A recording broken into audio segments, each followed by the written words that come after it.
हाय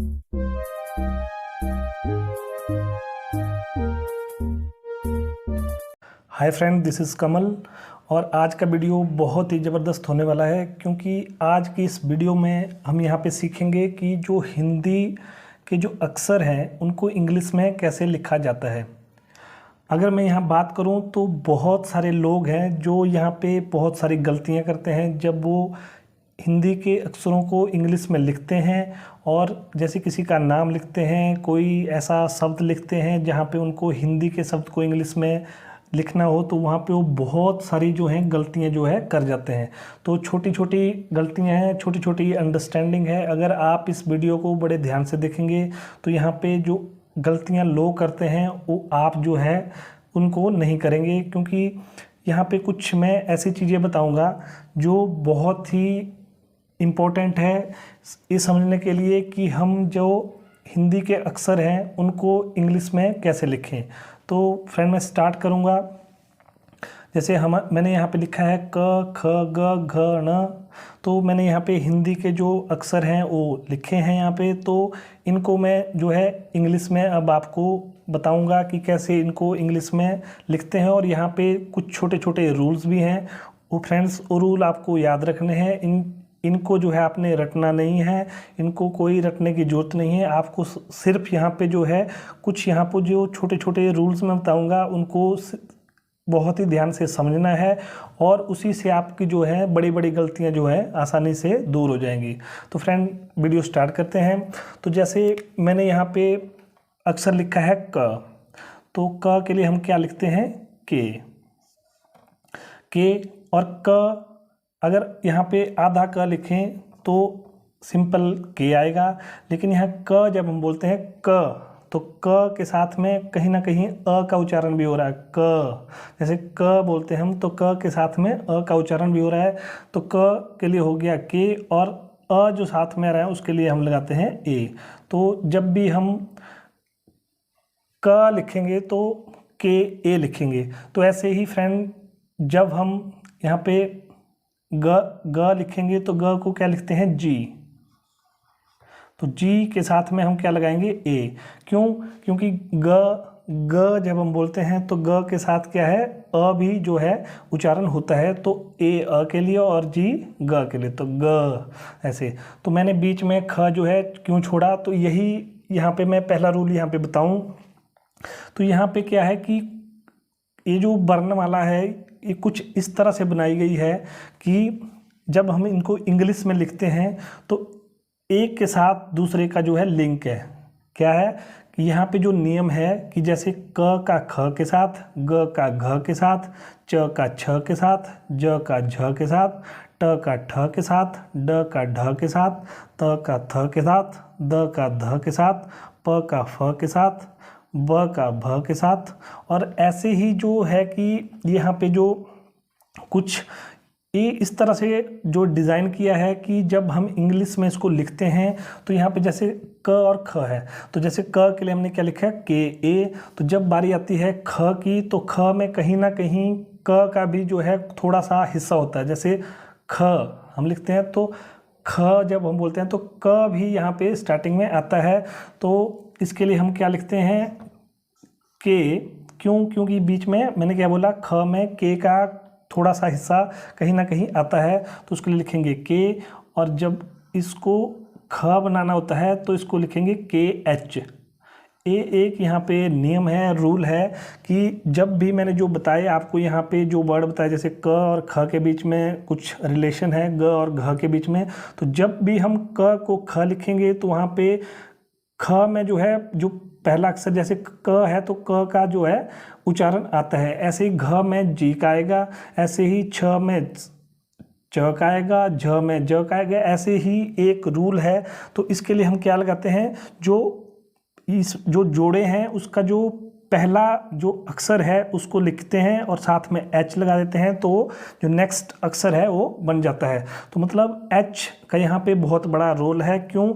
ख क्यों? क्योंकि यहाँ पे जब हम बोलते हैं ख, तो ख में क और कहीं ना कहीं ह का भी थोड़ा सा उच्चारण हो रहा है। इसके लिए हम एच जो है इसमें लगा देते हैं और साथ में अ का भी हो रहा है तो ए लगा देते हैं। तो इसके लिए यहाँ पे आप बड़े ध्यान से समझिए, इसको रटने की कोई ज़रूरत नहीं है। यहाँ पे जब हमने लिखा क तो क के लिए हमने सिंपली लिखा के और ए, लेकिन जब हमने लिखा ख तो ख के लिए हमने क्या लिखा के। क्यों? क्योंकि इसके अंदर ख के अंदर के का थोड़ा सा हिस्सा आ रहा है। और एच क्यों लिखा? क्यों? क्योंकि जब हम ख बोलते हैं तो यहाँ पे ह का भी थोड़ा सा जो है हिस्सा जो है साथ में आ रहा है। और अ के लिए ए हम लिखते हैं क्योंकि ख जैसे क का हिस्सा आ रहा है, ह का आ रहा है और साथ में अ भी आ रहा है, ख, तो ऐसे बोलते हैं। तो के एच ए, तो ग के लिए मैंने क्या लिखा था यहाँ पे जी ए, तो ऐसे ही घ के लिए क्या लिखेंगे अब जी एच और ए। क्यों यहाँ पे लिखा? क्योंकि यहाँ पे घ जब बोलते हैं तो घ में कहीं ना कहीं ग का हिस्सा कोई उच्चारण, घ में जो है जी का उच्चारण हो रहा है, साथ में घ जब बोलते हैं तो ह का भी कहीं ना कहीं उच्चारण हो रहा है थोड़ा सा, तो उसके लिए एच, और साथ में अ का उच्चारण भी हो रहा है तो उसके लिए अ। तो फ्रेंड्स नेक्स्ट हमारा जो अक्षर है वो है अंग। तो अंग के लिए हम क्या लिखते हैं? जैसे हम उच्चारण पे ध्यान दीजिए, अंग, तो यहाँ पे अ की ध्वनि भी आ रही है, साथ में न की भी आ रही है और साथ में जी की भी, ग भी आ रही है, अंग। तो ए एन जी इसको हम लिखते हैं। नेक्स्ट हमारा अक्षर है च। तो च को जैसे च को लिखते हैं हम च, सी एच, और साथ में च, जैसे च के साथ में अ की भी आ रही है तो सी एच ए। नेक्स्ट हमारा है छ। तो छ में जैसे पहले मैंने बताया था कि ख में कहीं ना कहीं क का जो है कुछ हिस्सा आ रहा है, कुछ उच्चारण हो रहा है, तो ऐसे ही छ में च का उच्चारण भी हो रहा है। तो इसमें हम पहले लिखेंगे च का, तो सी एच और साथ में एच लगाएंगे और साथ में ए लिखेंगे। क्यों?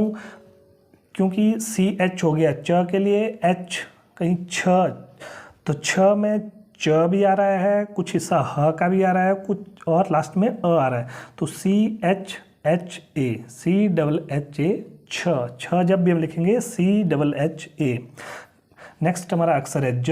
तो ज के लिए लिखते हैं हम जे, और साथ में जैसे मैंने बोला ज जब हम बोलते हैं ज, तो साथ में अ का भी जो उच्चारण हो रहा है तो उसके लिए ए लगाएंगे, तो ज के लिए जे ए। ऐसे ही झ के लिए जे एच और ए।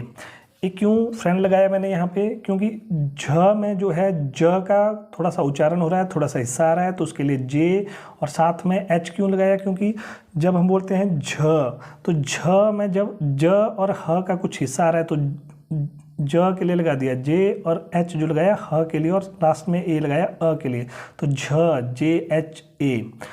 यहाँ पे अगला जो नेक्स्ट अक्षर है वो है य।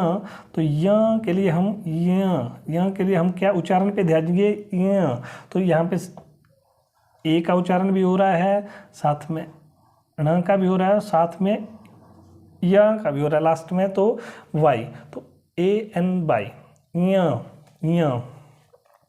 तो नेक्स्ट जो अक्षर है हमारा वो है ट। तो ट के लिए हम सिंपली लिखते हैं टी, और जैसे मैंने बात की कि साथ में अ का उच्चारण भी हो रहा है तो इसके लिए लगाते हैं हम अ, तो ये बन गया टी ए। ट को क्या लिखेंगे? T A. अभी फ्रेंड में यहाँ पे एक बात यहाँ पे और एक नियम बताता हूँ कि जब भी हम इन किसी भी अक्षर का जो है आधा अक्षर लिखेंगे, जैसे क का हमने लिखा था आधा अक्षर, ऐसे ख का जब आधा लिखेंगे, ग का आधा लिखेंगे, किसी का भी आधा लिखेंगे, तो वहाँ पे हम ए नहीं लगाएंगे। क्यों? क्योंकि वो आधा हिस्सा है, उसमें अ का उच्चारण नहीं होता, तो उसके लिए अगर आधा ग हमने कहीं लिखना है तो उसके लिए सिंपली जी लिखेंगे, घ के लिए सिंपली जी एच लिखेंगे, च के लिए सिंपली सी एच, छ के लिए सी डबल एच, ज के लिए जे, झ के लिए जे एच। यहाँ पे ए जो है हम नहीं लगाएंगे। एक नियम है कि जब भी हम इनका आधा अक्षर लिखेंगे, जैसे क को मैंने लिखा था तो क के लिए हम सिंपली के लिखेंगे, ए नहीं लगाएंगे, तो ऐसा ही सबके साथ भी होता है। तो नेक्स्ट हमारा अक्षर है ठ। तो ठ में देखो कहीं ना कहीं ट का भी उच्चारण हो रहा है, साथ में एच हम लगाएंगे और साथ में ए। क्यों? क्योंकि ठ में ट का भी हो रहा है और थोड़ा सा हिस्सा ह भी आ रहा है, तो उसके लिए एच लगाया, और लास्ट में अ आ रहा है तो इसके लिए टी एच ए। तो जब भी हम ठ लिखेंगे तो टी एच ए। नेक्स्ट आ गया हमारा ड। तो ड के लिए हम लिखेंगे सिंपली डी और ए, क्योंकि अ का भी इसमें उच्चारण होता है। तो ऐसे ही ढ का इसमें ढ के अंदर थोड़ा हिस्सा ड का आ रहा है और थोड़ा हिस्सा ह का और लास्ट में अ का आ रहा है। तो इसके लिए क्या लिखेंगे हम, डी एच और ए। तो कैसे लिखेंगे, डी एच ए ढ। और यहाँ पे ण, तो ण के लिए हम क्या लिखेंगे, एन और ए, सिंपली ण। तो ण के लिए एन और साथ में अ भी आ रहा है तो उसके लिए ए। नेक्स्ट हमारा जो लेटर है वो है त। तो त के लिए भी हम सिंपली टी लिखते हैं और यहाँ पे अ के लिए ए लगा देंगे तो त, टी ए त। थ के लिए फिर वही रूल जो ऊपर सबके साथ आ रहा है कि टी साथ में एच और ए। तो थ के लिए क्या हुआ, टी एच ए। क्यों, क्योंकि थ के अंदर त का हिस्सा आ रहा है उसके लिए टी और थोड़ा सा हिस्सा ह का आ रहा है उसके लिए एच और लास्ट में अ आ रहा है उसके लिए ए। नेक्स्ट हमारा है द। तो द के लिए हम सिंपली ड और साथ में ए, क्योंकि द, तो डी और ए अ के लिए और द के लिए डी। इसी तरह जो ध है तो ध में क्या आ रहा है, कुछ हिस्सा द का आ रहा है, कुछ हिस्सा ह का आ रहा है और लास्ट में अ आ रहा है। तो उसके लिए क्या लिखेंगे, डी एच और ए। तो ऐसे ही फ्रेंड जब न की यहाँ पे बात आती है तो न के लिए हम सिंपली एन और ए। क्यों, न, एन ए। तो यहाँ पे एक बार मैं फिर आपको दोहरा देता हूँ कि जब भी हम इन अक्षरों के आधे अक्षर लिखते हैं तो वहाँ पे ए का जो यूज है नहीं करते, हम सिंपली जैसे क के लिए के लिखेंगे, ख के लिए के एच लिखेंगे, ग के लिए जी लिखेंगे, ग के लिए जी एच लिखेंगे। ऐसे ही सबके लिए वो नियम है। नेक्स्ट हमारा जो अक्षर है वो प। तो प के लिए हम यहाँ पे लिखेंगे सिंपली पी और अ के लिए लिखेंगे ए, प, पी ए। फ के लिए वही नियम, क्योंकि फ में कुछ हिस्सा प का आ रहा है, कुछ हिस्सा ह का आ रहा है और साथ में अ आ रहा है। तो पी एच ए, फ। और कभी कभी हम इसको एफ भी लिखते हैं, एफ ए। तो नेक्स्ट जो लेटर है वो है ब। तो ब के लिए हम सिंपली क्या लिखते हैं, बी और ए, क्योंकि ब, तो ब के लिए हो गया बी और अ के लिए हो गया ए। नेक्स्ट भ। तो भ के लिए क्या लिखेंगे, बी एच और ए। बी एच ए हमने क्यों लिखा, वही ऊपर वाला रूल, वही नियम कि भ के अंदर ब का कुछ हिस्सा आ रहा है, ह का आ रहा है और अ आ रहा है। बी ब के लिए, एच ह के लिए और ए अ के लिए, भ। तो नेक्स्ट हमारा जो लेटर है वो है म। तो म के लिए हम सिंपली एम और ए, म, एम ए अ के लिए और एम अ के लिए। तो नेक्स्ट हमारे जो यहाँ पे लेटर है वो है य।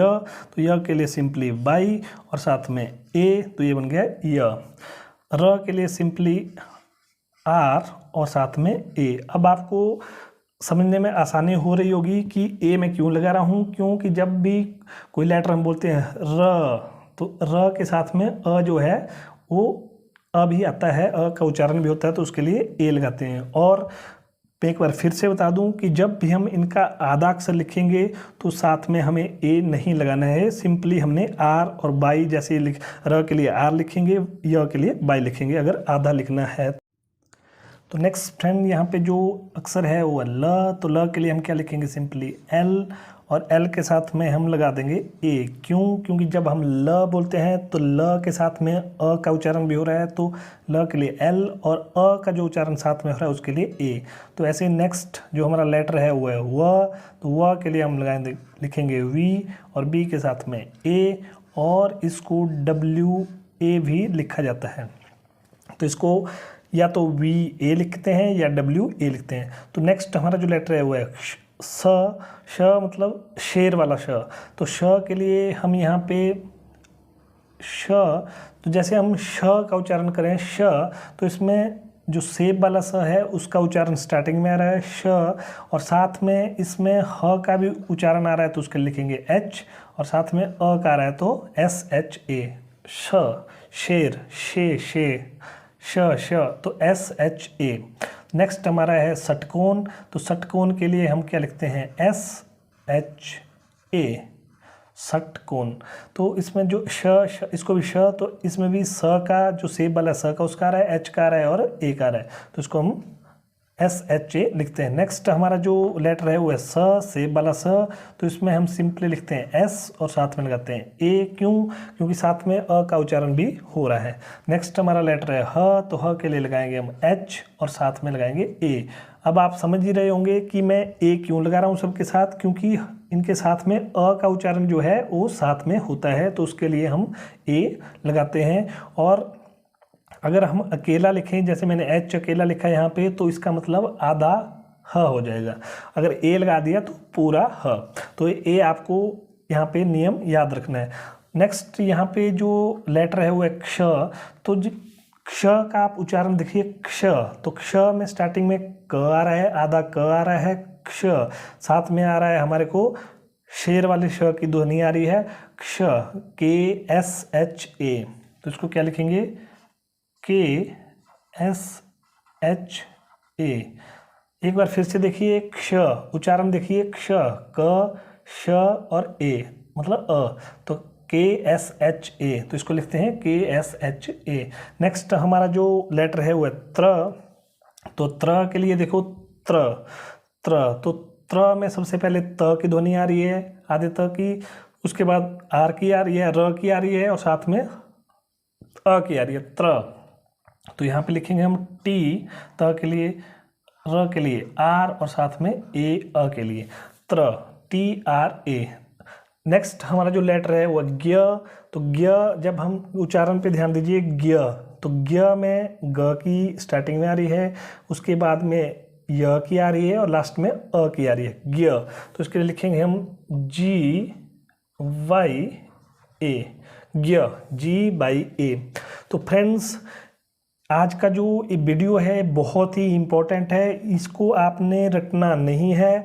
जो मैंने यहाँ पे बताया आपको, जो मैंने कुछ यहाँ पे नियम बताए उनको आप समझिए, इस वीडियो को दोबारा देखिए, फिर से देखिए, अगर नहीं समझ आता है तो इसको एक दो बार देखिए, आपको यहाँ पे बहुत क्लियर हो जाएगा। और जो है, अगर आपको ये वीडियो अच्छा लगा है तो प्लीज़ लाइक कीजिए और अपने फ्रेंड्स के साथ शेयर कीजिए, और उन लोगों के साथ शेयर कीजिए जिनको आपको लगता है कि उनको भी इस वीडियो की ज़रूरत है। और साथ में अगर आप नए हैं तो मेरे चैनल को सब्सक्राइब कीजिए और साथ में बेल का जो आइकन है उसको प्रेस कीजिए, ताकि जो आने वाली नेक्स्ट मेरी वीडियो है उनका नोटिफिकेशन आप तक पहुंच जाए। तो फ्रेंड्स, आज के लिए बस इतना ही। थैंक्स।